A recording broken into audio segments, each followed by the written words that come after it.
All right.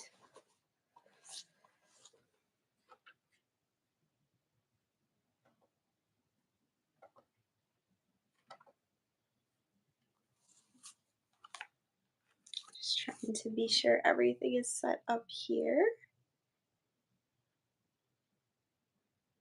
This is my first time using YouTube Live, so let's.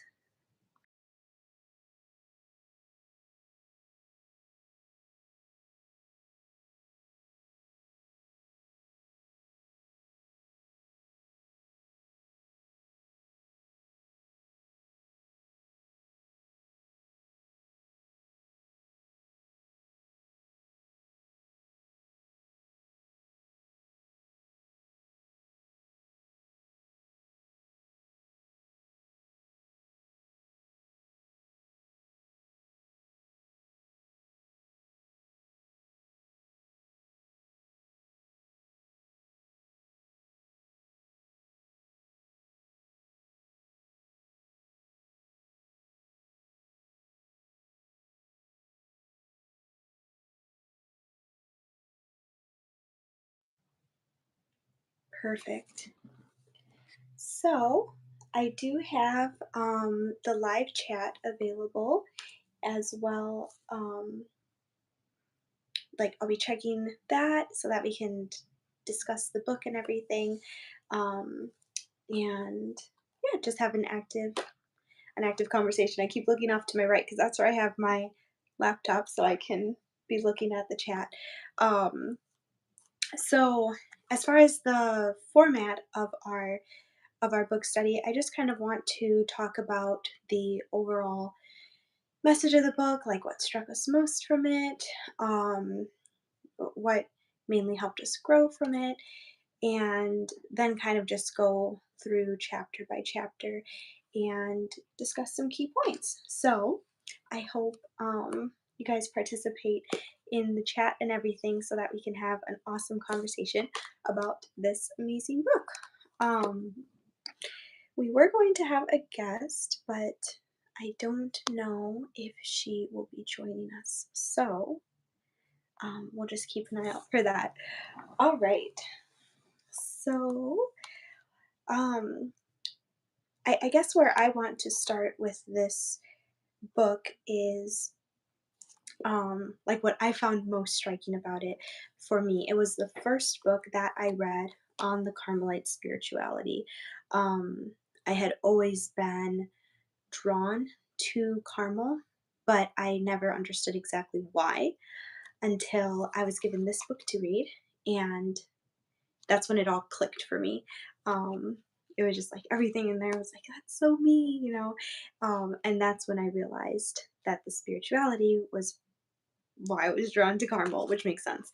Um, so I think for me, the most striking aspect of this book was seeing how it allowed me to grow in self knowledge and understanding of my own spirituality, my own path to God. Um, I don't know if, like, how many of you feel drawn to Carmelite spirituality, how many of you are joining just to learn more about Carmelite spirituality. Um, yeah, so if you had any thoughts on what this book did for you in regards to Carmelite spirituality, like, do you feel like after reading it that you that perhaps you are of Carmelite spirituality, or is it something interesting but not exactly a method of approach to God that you relate with? So drop that in the chat if you feel comfortable sharing, because that was a huge part of this book for me. Um, all right, so with this book, he starts off right away with like the earliest roots of Carmel. So we're going back to the Old Testament, to Elijah the prophet. But before he goes into anything, the first thing that he points out is that Carmel didn't so much come from a written rule and then the way of life flowed from that. Rather, it was a way of life already established that then a rule was written to kind of just standardize what was already being lived.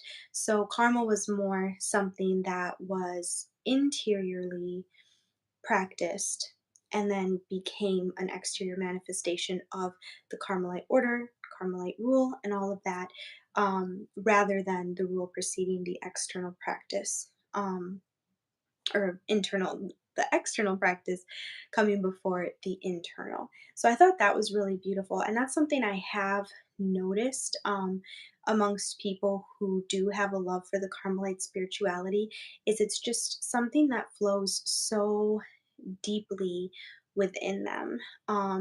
And I found that I very quickly and easily connect with those who have that spirituality because it does flow so deep. And we quickly relate on that deeper level, which is so beautiful. Such a deep family spirit there within Carmel. Um, so that was the first point that he made before even going into the history of Carmel. He begins with Elijah, which is before there is any official Carmelite order, rule of life, long before that, obviously. And the reason why the Carmelites draw from Elijah as a father of their order is because of his search for union with God in the desert, in solitude. Um, and he points out like standing in the presence of God, and how Elijah is a guide to divine union for us, and for all Carmelites who are seeking for union with God, because they too are called to go out into that desert of solitude and silence, whether that be, the actual physical monastery of solitude, or the solitude that we find in our hearts. So in Elijah, Carmel finds a model of that desert life that seeks union with God. Um, and the first summary that the author gives of what Carmelite spirituality is a longing for God. And that longing for God, as you go through the book, you see that that is a consistent theme throughout everything, throughout the history, throughout the saints of Carmel. It's just the key component of Carmelite life, and the purpose that shapes everything within Carmel is seeking for that union with God. Um, and because there is that desire for union with God, hand in hand with that, you find in Carmel a focus on detachment, because it is that detachment that is going to allow that space, that capacity for the union with God. So, on one hand, we're in Carmel, one seeks to empty themselves, and then so that they can fill themselves with God. Um, so it's a constant interplay between those two, and we'll see that a lot in John of the Cross. Um, that that detachment. So after going through um, Elijah and the spirit of Carmel very briefly, he then goes into the characteristics of Carmel. And of course, the first thing he talks about is the contemplative spirit. Sorry, I have my notebook here. Um, and that second chapter begins right away with that first line. A direct and intimate experience of God is the basis of Carmelite spirituality. So he is once again re emphasizing this point that Carmel is centered on seeking union with God. Um, and he repeats again the themes of detachment, purification, union with God. And this ultimately, he does acknowledge that everyone wants to, you know, seek for God, seek for union with God, but Carmel specifically has an emphasis of focus, an emphasis of urgency, where it becomes the main mission to have that union with God. Um, And a lot of this book keeps returning to the same themes because ultimately what he tells us is that Carmel is a very simple spirituality, because it is so absolute. We are talking here about union with God and detachment for the sake of union, and that pretty much sums up the spirituality. So, again, we see in this chapter him going into desire for God and the instinctive detachment that follows that desire for God. Um, and what I really loved in this second chapter is where he says that nowhere as much as in Carmel must life and observances be vivified by the Spirit. So he constantly emphasizes how key what is in the heart is to being Carmelite. And as someone who loves Carmel but is not, going to be in a monastery, I'm married now and everything, it is beautiful to know that if what is most important in Carmel is the spirit with which things are done, being Carmelite then is truly something attainable even for us in the world if we are aligning our hearts, aligning our souls with that spirit of Carmel, which again is that spirit of prayer, that spirit of detachment from the world. Um, so when he emphasizes how important having that spirit is for Carmelites, it really shows that the emphasis is not so much on external things, but rather on the interior. So I thought that was very beautiful. Um, let's see. So then he outlines two aims of Carmel. First of all, is what's done on our part, which is to offer God a heart holy and pure from all actual stain of sin. So that is something that can be attained through our own efforts, not strictly speaking through our own efforts. Of course, God's grace is what helps us, but it is something that we are striving towards through conscious daily effort for virtue. And then the second part of Carmel's aim comes from God, and that is God giving us the gift of contemplative prayer, which prayer is something that we can attain to ourselves to a certain degree. But when Carmel speaks about this infused contemplation, that comes through God and not by our own efforts. So, um, and one line that I found really striking in this second chapter is when he says, "Carmel has no pity for the slightest shadow that soils the soul. Those who voluntarily harbor some vain attachment in their hearts are not spiritual persons."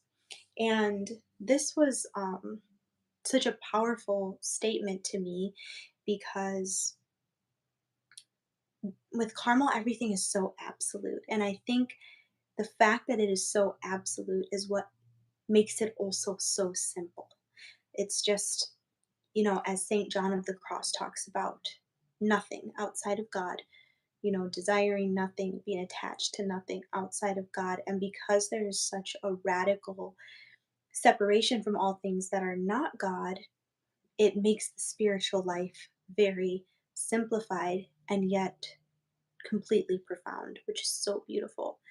Um, and that is why he talks here about how Carmel has no pity for the slightest shadow that soils the soul, because when you are aiming for that perfect purity, when you are aiming for that union with God, there really is no room for anything to get in the way of that. Um, and then he goes out um, from from that and talks about zeal for souls. But well, presence to God and zeal for souls. When he talks about presence for God, I also found that striking because a lot of methods of prayer are, exactly that, a method. So you have, very clear outlined steps and, meditations you go through and everything. And here he's talking about how Carmelite prayer isn't so much a method as it is just being present to God. Not that meditation is never used. However, the primary form of prayer for Carmelites is to sit in God's presence and just love Him, outside of following any strict um, outline or method of prayer, which I thought was very beautiful. And because Carmelites are living a life devoted to prayer, prayer is something that continues throughout their whole day. It isn't something that, they sit down and, have their little prayer segment and go through certain steps and then move on with the rest of their day. For Carmelites, prayer is something that is a constant living in the presence of God, that is just more deeply entered into in formal times of prayer, but remaining in that presence is something that is never lost sight of throughout the day, which I think is so beautiful. Um, and he again emphasizes, the simplicity and detachment of Carmel, and points out that it's not only with physical things and physical detachment, but also spiritual detachment from, many methods and means of prayer. It's just, once again, you find that simplicity.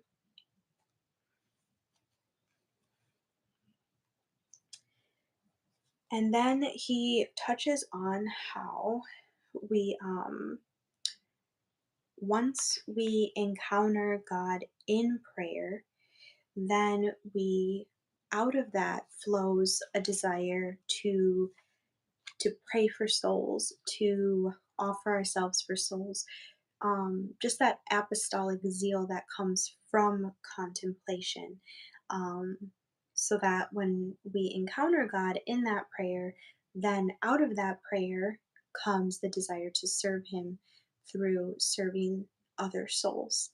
Um, but once again, we cannot lose sight of the priority of contemplative prayer out of which the apostolic side flows. Without that backing and rooting of the contemplative prayer, the apostolic part would not be as fruitful as it is when it flows from that deep relationship with God that has been established in prayer.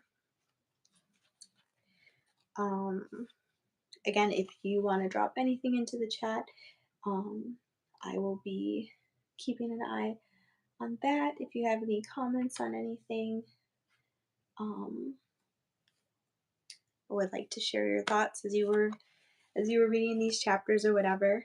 For now, I'm going to go on to chapter 3, the rule and its spirit. So again, he touches back on the fact that Carmelite the Carmelite rule was born out of an already existing way of life and spirituality. Um, all right, so someone said, I love how apostolic the saints of Carmel were, even though they may have been secluded in a cloister. Yes, that is something so beautiful about Carmel, because we tend to think of cloister being very different than apostolic. Um, because when we think of apostolic, we think, you're out there amongst people and, like doing God's work, but in a cloister, you're just praying, which is not at all the case. And he dives into that here with how efficacious prayer and offering oneself for souls can be, even from within the seclusion of a cloister, because your heart is going out to all these people and giving a spiritual strength to all of them. Um, that is a very real form of apostolic work. Just because you're in the cloister doesn't mean that your world just kind of closes around, your little life in that cloister. There's a very real love for all the souls out in the world, um, which is shown through prayer and self sacrifice. So then going on to chapter 3, um, he goes a bit more into how um, the rule is focused on the spirit. Um, and he quotes John of St. Samson, who says, "Our primitive rule is extremely basic and concise. It is more inwardly in regard to the spirit than outwardly in regard to expression." So again, I find a lot of consolation in this because we are all living in the world. We can't all like go off to the desert, or we're not in a monastery or whatever. But what we're being told is that living a Carmelite life is about the interior. Yes, being in a monastery is more conducive to that, contemplative interior recollection and all of that. However, it is something that is still that we are still able to strive towards living in the world, um, which I think is very beautiful. And let's see. So he talks about um, the interior and how our soul is that desert, that cell where we can encounter God. Um, and then also he touches on simplicity in prayer, which allows again for directness of path towards God by keeping even prayer simple and not like loading it with a ton of methods, a ton of devotions, a ton of, just complicating it. Everything in Carmel is simple, focused, and direct for that union with God. We have here, what a beautiful, intimate union with God, so real and beautiful. Yes, and that is something that I love about Carmel, is just that intense focus on um, union with God. I just think it's so beautiful, and so wholeheartedly simple. I think a lot of us tend to have the impression that if we want to become great saints, we need to heap on all of this stuff. We have to like do this devotion and that devotion and go out and do this and be here and do that.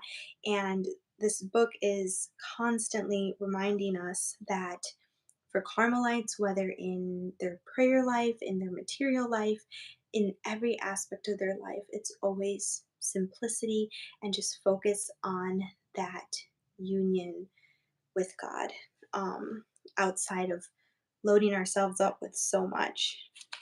And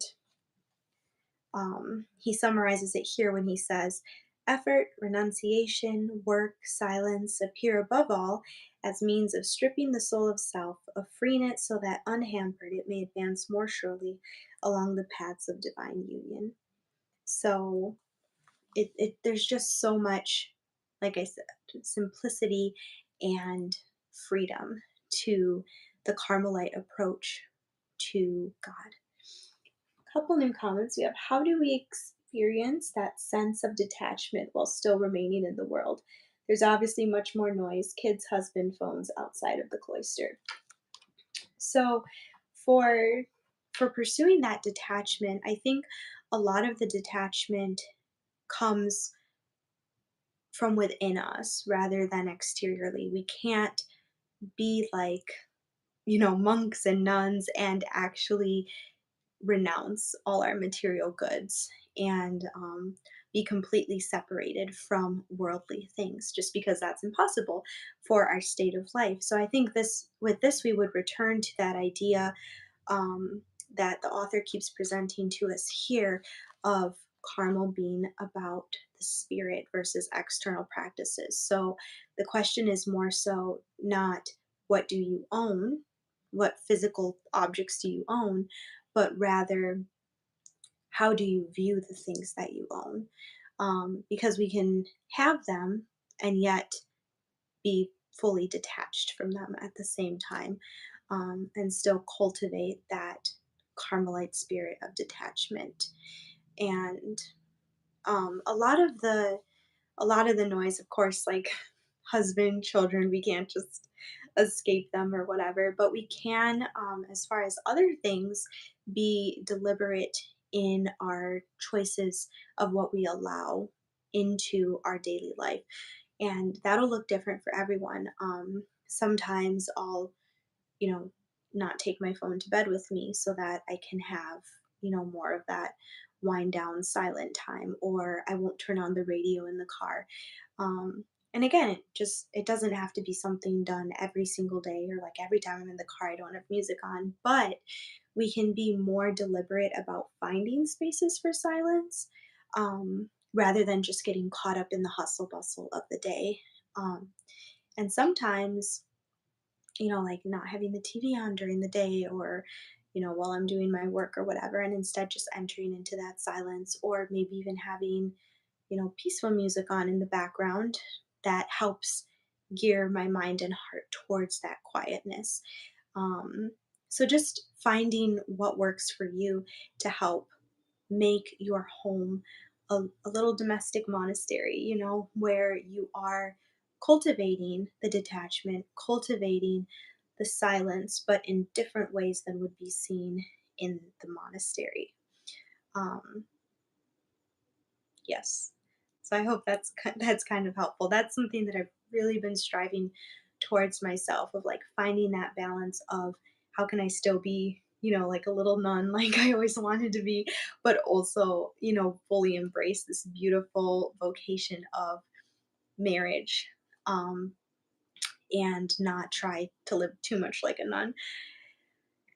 But um someone said that is a major goal for me, to find an intimate union with God's will wherever I am. I hope to learn more and inculcate it more by reading these Carmelite spirituality books and praying. Yes, and that is the biggest, like, that is the culminating point that, the author reaches when he talks about the highest forms of prayer, is that when we've arrived at those highest forms, it is because our will and God's will are one. And, we've completely lost ourselves, not in a bad way. We've actually found ourselves at that point, but we've lost our attachment to ourselves, um, and just fully surrendered ourselves to Him, which is so beautiful. Um, so, yeah, so much richness to learn from the Carmelites. And like I said, he's again emphasizing that this Carmelite rule is based on the heart, not on external practices. Can you give an example for simplicity of the Carmelite prayers? Sonia asked. Oh, thanks. You just gave me the answers. Perfect. Perfect. So then we'll dive into, um, dependence on Jesus Christ. So this was very beautiful because, um,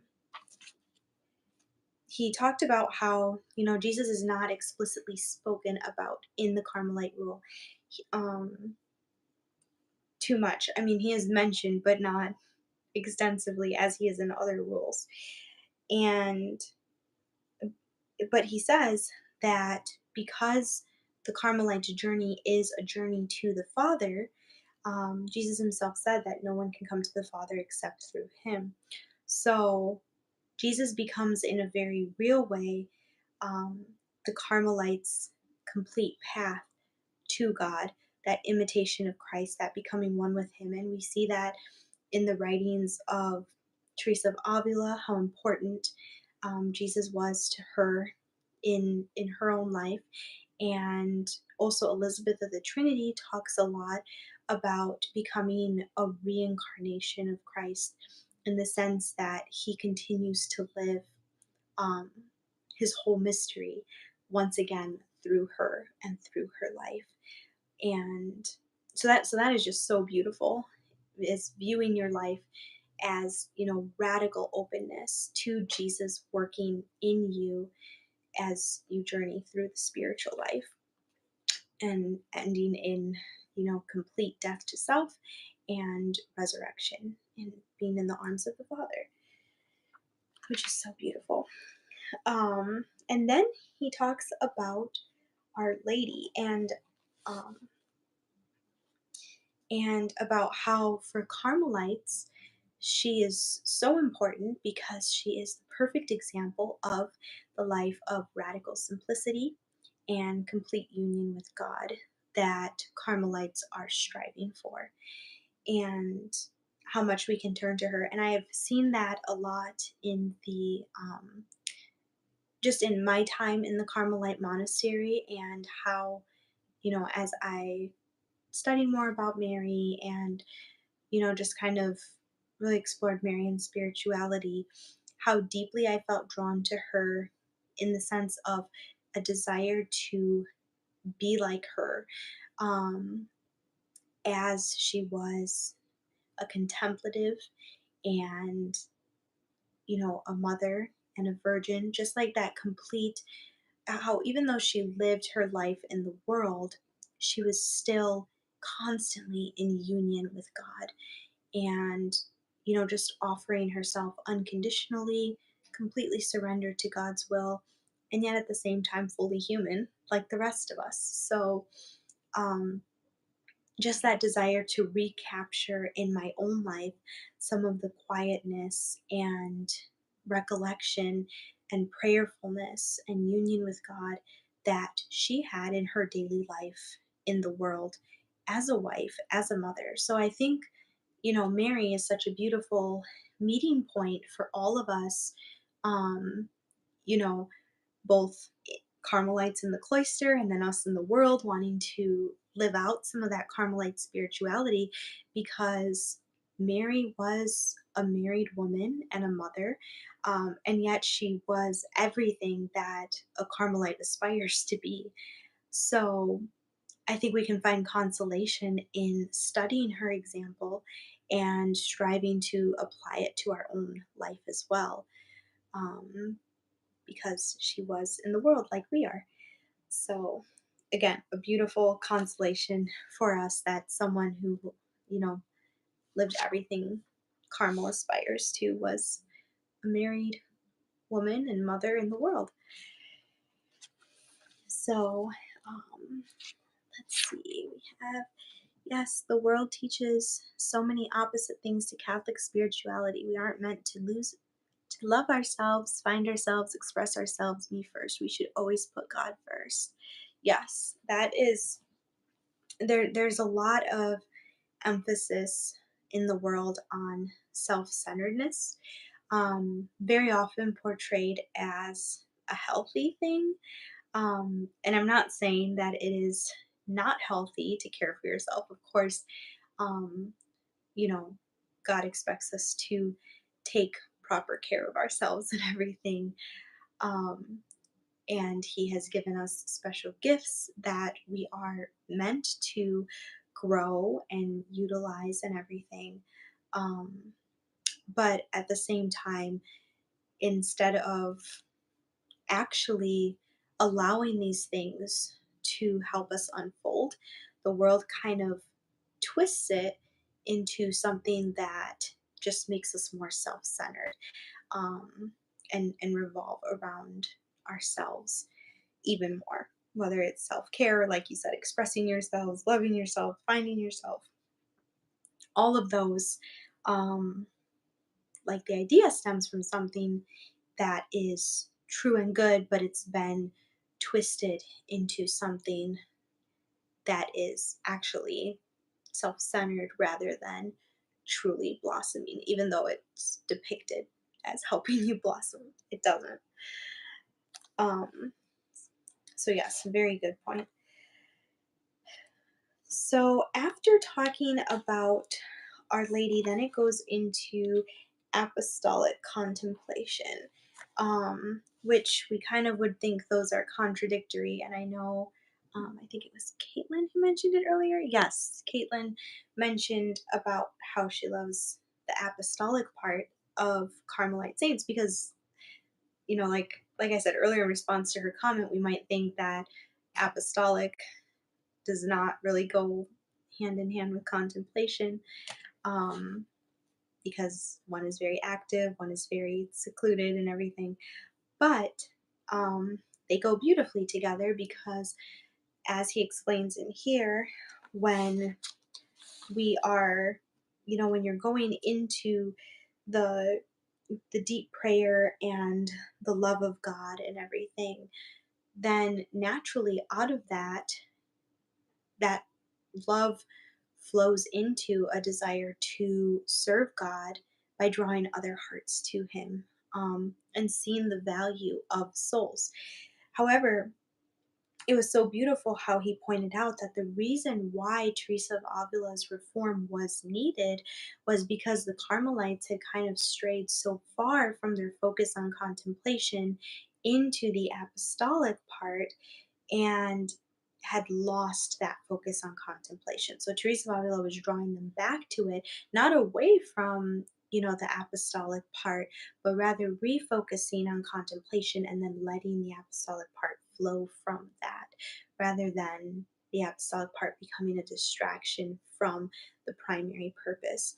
And I think for us in the world, this can still, be applied to us as well. Are we allowing the way we serve others to flow from our prayer? Or is our prayer suffering because we are too busy doing other things? Even if they're good, are we too focused on external things and not rooting everything in the foundation of prayer and union with God? So that was I was thinking a lot about that point that he made about how the reform was needed because they moved too far away from contemplation. Um, so now we go into chapter 4, Masters and Models. He goes into Saint Teresa and Saint John of the Cross. I know we're at about 40 minutes. I was aiming for an hour, so I'll try not to. I could talk about Carmel all day, honestly. So I want to try to stick to an hour here. But so he pointed out that, oh, all right, so Grace said, I loved the fruitfulness of their life is measured by the purity of their love for God. Our apostolic efforts are directly related to our contemplation. Yes, that is so, so important, and something that I had to examine myself on because, too often if something has to give in our daily schedule or our daily life, we will cut out prayer too quickly, and this was just such a strong reminder to that prayer is the primary importance and that everything flows from that. And if we're cutting out prayer, things will not be as fruitful. So always giving that the importance that it deserves, even though external things sometimes seem to have more importance than taking the, you know, 15 minutes, half hour of quiet prayer in the morning. It really does come first before anything else. All right, so going on to masters and models, he goes into Saint Teresa first. And one of the first things he said about her was that it was with her whole being that she gave herself to a life of union with God. It is the totality of her aspirations, her heart, her strength, and her life that she willed to make subject to God. So again, we see this theme that I absolutely love about all the Carmel saints is this totality. There's no half measures. There's no, they're just all in on this because they realize that what they're seeking is God who is all, and they are willing to give up all for the sake of pursuing that total union with God. So right away, he presents Saint Teresa to us as someone who gave her all to it. Um, and Teresa of Avila taught that everything is centered in prayer. That is the root of that. So again, going back even to the fruitfulness of, apostolic life, everything comes down to being rooted in prayer, and then everything is flowing out of that. So then all your actions have this coherent aim, so that you pray at the beginning of your day, throughout your day. And then if all your actions are flowing from that and directed back up to God, everything you do is captured within this big picture of service to God. Um, and that striving for union with Him. So it's not like you have prayer over here and then, you go do your chores for the day, you go to work for the day, you have your family time. When everything is rooted in that prayer, your whole day is swept up into one whole. And that is what the author said um, was her greatest contribution, is her practicality that embraced all aspects of our physical and spiritual life in one movement toward God. And I really love that like everything we can do, because too often we tend to separate, like, okay, this is my spiritual life and this is my daily life.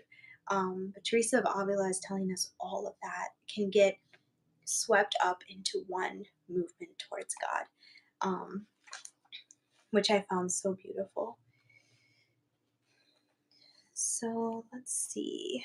I'm just trying to get through the notes. She also talked about Jesus's role in Carmel.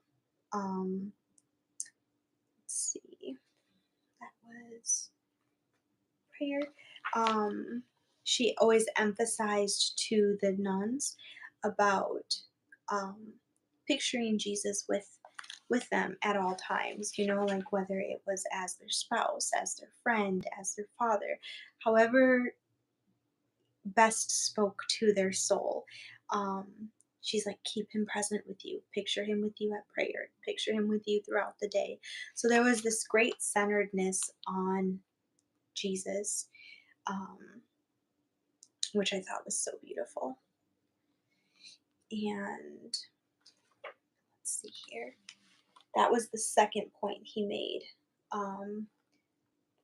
about her contributions. And then the last part that he went into about her was again talking about the apostolate and how she loved the church so deeply. She loved souls so deeply. But again, she kept driving back towards that contemplative spring where all of that love and all of that fruitfulness came from. She never lost sight of contemplation for the sake of apostolic work. It always flowed from it. Um, and she even said also that, like, at the beginning of our contemplative life, the focus is more on God and the soul. And then as you grow in that union with God, then out of that will naturally flow um, the apostolic aspect, once we've been deeply rooted in God and in that union with Him, which was very beautiful. And it says here at the top of page 44, therefore, to become an apostle, the soul must love without any reserve, and give itself totally to God, which is a good summary of apostolic work that comes from union. So when he said, how similar is the Carmelite order from a monk's monastery life? That would depend what spirituality the monks are that you're referring to, but the same general concepts would apply of solitude, silence, prayer, union with God.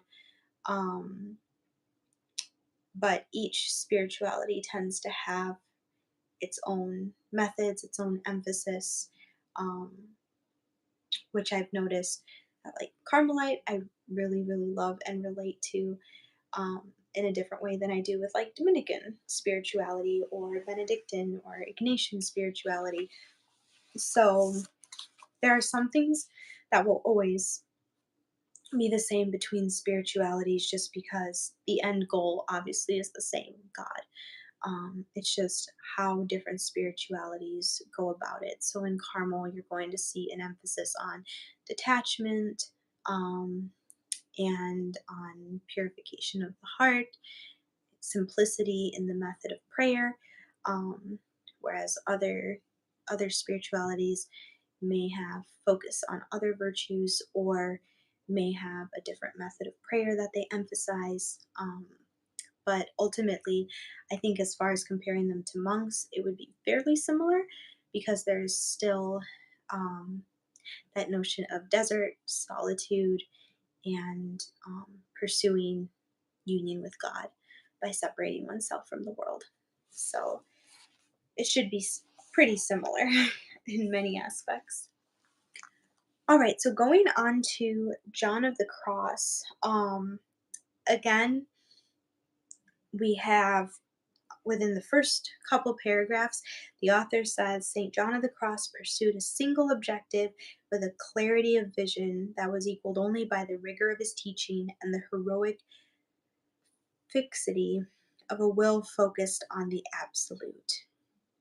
So again, just like with Teresa of Avila, we see that John of the Cross also had that uncompromising, fully focused, um, fully self-giving movement towards union with God and detachment. Um, so another very Carmelite soul. I love him. His poetry is just gorgeous. If you haven't read his poetry, read it. I know a lot of his works are more intense to read, like Dark Night of the Soul and stuff, The Ascent to Mount Carmel. But his poems are simpler and so profound and beautiful. So if you haven't read them, just like do a Google search John of the Cross poems and read them. They're so beautiful. So for John of the Cross, he covers all the stages of the mystical life and goes into them in great depth. Um, and he, the author says that his doctrine is detachment in all things through absolute attachment to Christ. So there's not an idea of emptying oneself just for the sake of being emptied and devoid of any attachment to anything. It is because there is such a strong attachment to Christ that nothing else, there's like no extra attachment left over for any worldly or earthly things. Um, so again, we have that focus on the absolute. And St. John of the Cross, is very focused on detachment. And I love when the author says here that John of the Cross wants to lovingly, tenderly, and warmly to persuade souls to journey along the path to divine union and show them its treasures. Which I think is so beautiful to think that we have a saint who wrote these books that guide us through all the stages of the mystical life because he wants us to know what potential there is for our prayer if we're willing to radically commit ourselves to it and radically practice the detachment needed in order to attach ourselves fully enough to God to enter into those deeper stages of prayer. So, yeah, just the idea of him wanting to draw us into that with him is so beautiful. Um, and St. John of the Cross had an emphasis on scripture. um, and also on Jesus as our model and detachment. So the theme of detachment runs through all the Carmelite saints very strongly. As you can as you can see, like we keep hitting on the same themes as we go through the book because it is a very simple spirituality. Um, yeah, very profound. So let's see. Um, Talking about attachment to Christ, and then he goes into talking about how St. John of the Cross emphasized faith, hope, and charity. And he saw faith as purifying our intellect because it helps us to see things as God does and not as humans do. Um, but also, faith helps us let go of our own concepts of God and encounter his reality, which I found to be so beautiful because sometimes we can impose like our own earthly conceptions and images on God, but St. John of the Cross is calling for us by faith to empty ourselves even of that to make room for the reality of God to fill our souls. Um, so he sees faith as purifying the intellect. Um, and then he said, hope purifies the memory because we hope for what we do not have, freeing our memory for the yet unpossessed things. So heaven is the focus, and we let go of all other things and let hope really purify us. And then, of course, charity purifies the will because we let go of our love for everything except God. Um, and therefore, our will is purified because we are no longer attached to worldly things or creatures, and our will is completely freed for God. Um, and let's see here. So that was faith, hope, and charity. And oh, I loved this quote of his when the author quotes St. John of the Cross from his sayings, and he's referring to God, and he says, he's telling us, yours is all of this, referring to God, and all is for you. Do not engage yourselves in something less. And I just found that so powerful because so often we do settle for less, not realizing um, what we could have, what the potential there is for this beautiful relationship with God, this beautiful union that we could have if we just commit to the road that leads to it. So instead of committing to that road too often, we do settle for less. And John of the Cross is saying, don't do that. You have something so beautiful, so big, waiting for you if you'll just fully give yourself to God. Um, and then he covers the role of the Holy Spirit in leading us to union with God, um, and how the Holy Spirit purifies the soul, detaches the soul, and then floods the soul with light and love. So again, that concept of being transformed into being like Jesus and led into the heart of the Father.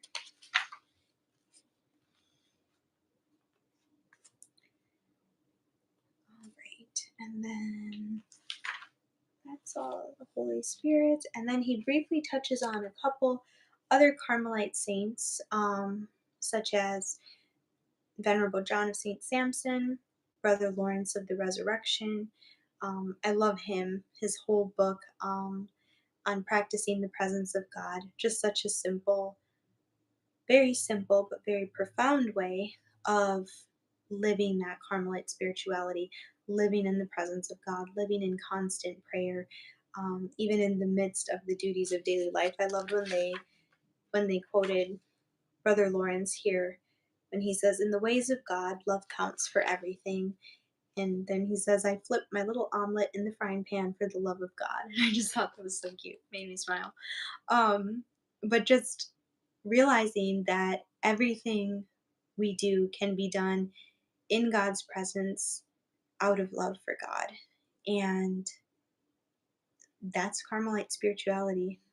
Again, simple, yes, but requiring a constant and wholehearted effort, um, which, you know, we might feel more, I guess, accomplished if we check many boxes and do many methods, but at the end of the day, um, it's simplicity that will help us achieve these goals for our spiritual life. And then he goes into Saint Therese, and I just kind of, I think Saint Therese is one of the most familiar um, of Carmel saints to us, just because her works are so beautiful and accessible for everyone. And for her, I just kind of summed it up in my notes, what her focus was, what she brought to Carmelite spirituality as he outlines it in the book. And it seemed like the main things with her were, her focus on being God's child, her focus on God's fatherhood towards us. Um, and of course, as we know, she had a strong love for for littleness, for weakness, for dependence on God. And all of that came out of her confidence and hope in Him. And then also, she was another one who had a strong missionary spirit, like through her prayers, she knew she could achieve much to help priests, to help souls, to help all of us, through her prayers. And again, that was something that flowed from her contemplative life, and was made fruitful by her contemplative life. So then, in chapter 5, he goes through the oops, he goes through prayer, um, and the different types of prayer. But he quotes, I believe this is where he quotes because in the rule of life that the Carmelites follow, the rule of St. Albert, it talks about how each Carmelite is to ponder, the Word of God constantly, and of course it's impossible to constantly be sitting with our Bible. So what's that's more so referring to is being in a constant state of living in the presence of God. Um, so to be a Carmelite, he points out in this chapter, is pretty much to be in constant prayer, not formal prayer, but a constant awareness of God's presence. Um, so, first, he touches on meditation and talking about official types of prayer, and points out that both St. John of the Cross and Teresa of Avila say that meditation is good, but it seems from their writings that they recommend it more for beginners, um, because the goal is ultimately to strive for interior silence rather than being constantly caught in like our minds turning in like this meditation where our intellect is very engaged, in forming, thoughts, meditations, resolutions, all of that stuff. um so yes, the meditation is good and necessary. um However, we want to move towards contemplation, which is lovingly gazing at God quietly. So um there's, I think, what they call active acquired contemplation versus infused contemplation. So we start out with meditation, where we're taking a text and we're, reading it, we're dwelling on it, we're, like talking to God about it. It's more of a method of prayer. But eventually we get to the point where all of those active, um, all of those like active steps of meditation kind of go away, and we're just sitting before God quietly, um, and no longer have a desire for all those steps, or feel more encumbered by them, rather than edified by working through them. And we begin to just rest in God. And that was a journey that my own prayer took during the year that I was in the Carmelite monastery. It went from a very more structured form of meditation, taking the daily readings and, working through them, reading through them, um, which turned into pulling a sentence or two out that really struck me, and then losing yourself in just sitting in God's presence and loving him. um yeah, so it's something that will come. um like, meditation is a good starting point, but then eventually it naturally kind of fades into just being with God.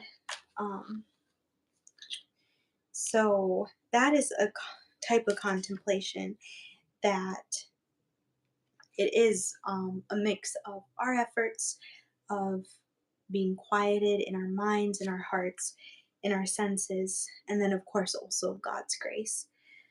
Um, but then after, when we step, well, not so much we step, then after that comes the infused contemplation, which the soul becomes more passive. So that at this point, this is not a type of prayer that we can kind of work towards ourselves, or like, we indispose ourselves for it, certainly, by practicing contemplative prayer, that quietness before God. But as far as infused contemplation, it's passive. um but even though it's something that comes from God and not from our own efforts, Teresa of Avila says that true union can very well be reached with God's help if we make the effort to obtain it by keeping our wills fixed only on that which is God's will. If you have obtained this favor from the Lord, you needn't care at all about the other delightful unions. So, yes, we are, like, we want to dispose ourselves for, God to, like, swoop in and just have, like, that deep um mystical union with him. But we don't need to feel defeated if that doesn't happen, because as long as on our end we are, fully uniting our will with his, there is a very true, very real union there, that we have carried as far as our will can. um, and the more we let go of ourselves, the more God gives himself. So it's a continual journey for us. um, let's see. So that's what I had on that. And then we get into contemplation and perfection. And again, he just touches on what he touched on earlier, which is Carmel's two goals of union with God and perfect holiness. And of course, they correlate with each other, because the holier you are, the more you will be disposed for union with God. So they correlate. And at the end of this chapter, he says, um, he talks about the esteemed divine union is held in at Carmel. He says it is truly the precious pearl for whose possession all the rest is well sacrificed. And we did see that with the Carmelite saints he touched on, and with other Carmelite saints. They completely let go of themselves for the sake of this divine union. They, left behind their own will, their own desires, their attachments, everything, for the sake of pursuing this divine union that was so important to them, um, which is so beautiful. So, um, examining ourselves on, is divine union the pearl of great price for me that I'm willing to sacrifice everything for?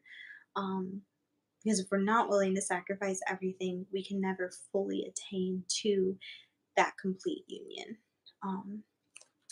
Because we'll have things that are in the way of God having full possession of our hearts. So then, in the conclusion, I know I'm a little over an hour right now. We're at the conclusion, so we'll be fine. So in the conclusion, he goes over the characteristics of Carmelite spirituality, summing them up for us.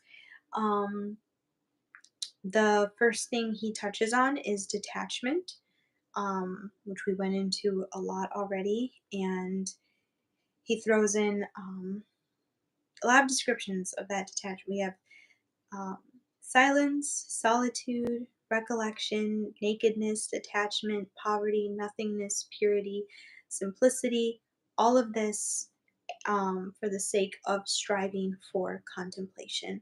Um, and I love that he says all these things um, are is, hmm, sorry, all these things are moving towards a reality whose demands the Carmelite soul feels deep within itself, longing as it does for total transparency, believing or knowing from experience that in no other way can God take possession of it. So, again, that Carmelite theme of emptying oneself to make room for God and knowing that there is a radical need for that in order to have the radical union with God.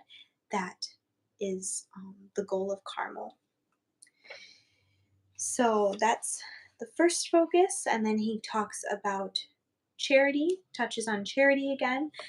He says apostolic zeal and love of souls is the proof, the highest proof that the divine presence has kindled the heart, and that charity springs from this contemplative life. Um, and he quotes one of my favorite poems from John of the Cross, where John of the Cross says, "Now I occupy my soul and all my energy in his service, nor have I any other work now that my every act is love." So, once you're so deep in loving God, that love for others flows out, and then everything you do becomes ruled by love.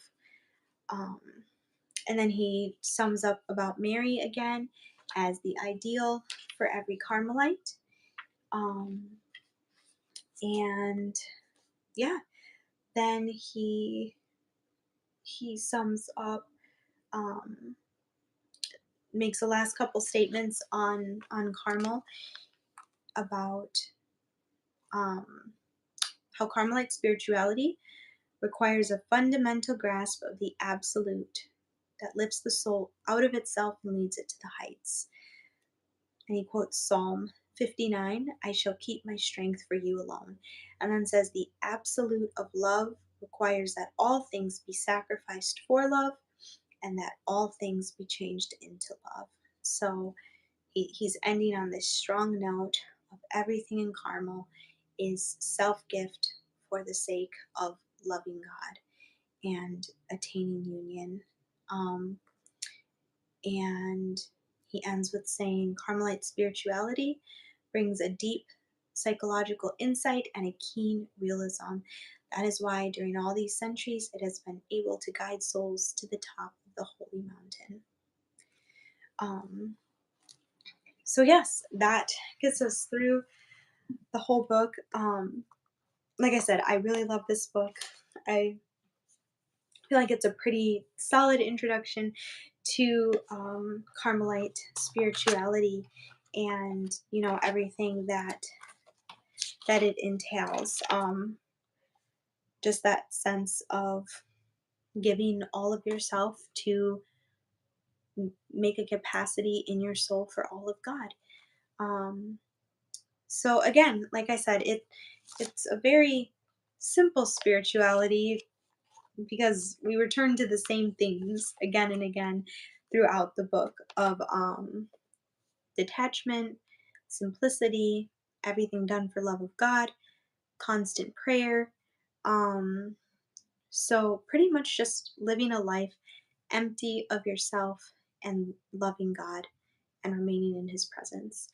So I think Carmelite spirituality is very accessible for even those who aren't in a monastery, aren't in religious life, because even in the world, we can still live in God's presence. We can still allow our active apostolates, whether that be our work, our family, our friends. We can allow those to flow from our prayer, from our relationship with God, just like Carmelites do. We can look to Mary as a model, just as Carmelites do, and we can seek to empty ourselves of our own attachments to our own will, um, and just to worldly things, to make room for God.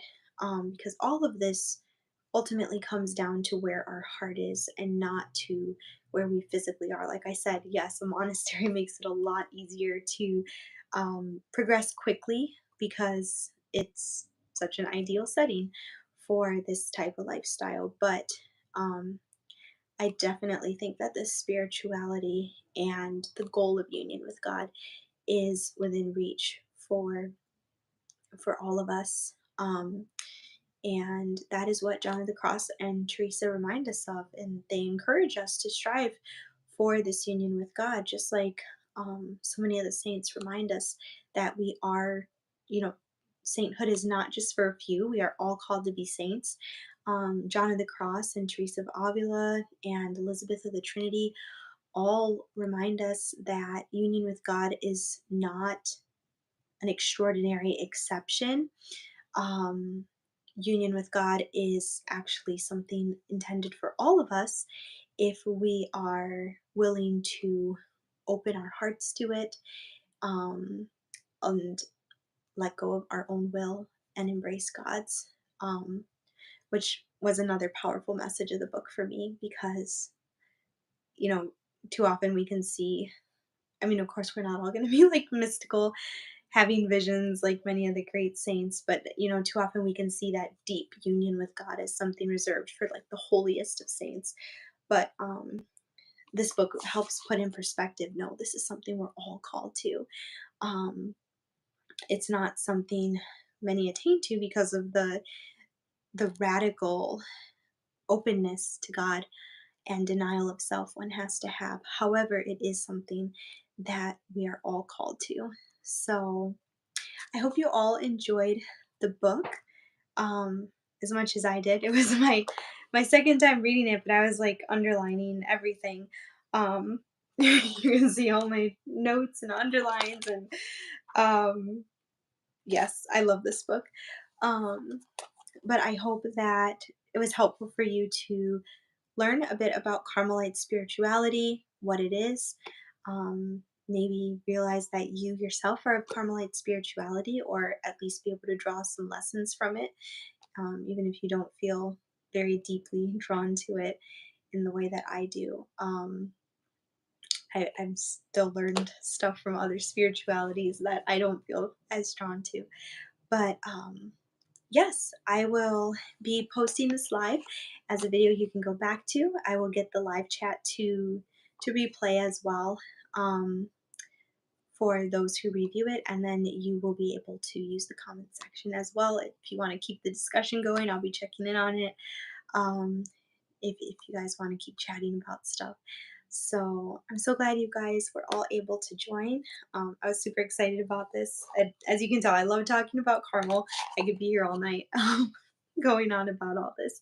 But yeah, hopefully you enjoyed the book and learned a lot about what it is to be Carmelite. And I will hopefully see all of you next month for our next Carmelite book. I will be announcing it soon on my Instagram and Facebook, and then on the blog, for those who aren't on social media.